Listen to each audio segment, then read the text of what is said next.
Gunung Batur ane tongosne di Kintamani Bangli kebakaran tugas Jumat 22 Oktober.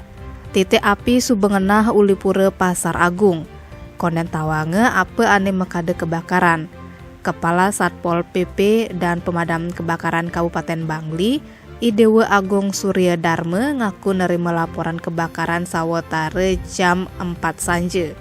Apine di dhuwur pura Pasar Agung, cuma nujoh ulipurane. Ia subuh nunang da 2 mobil pemadam kebakaran ajak mobil tangki ane nyupleyeh ke Gunung Batur. Cuma agak likadan ngali tongos pailah ne. Entu mekade mareng ngidang ngoyong dogen di areal pura Pasar Agung apangsing apine ke lokasi pura. Tim Bali Express ngelaporang.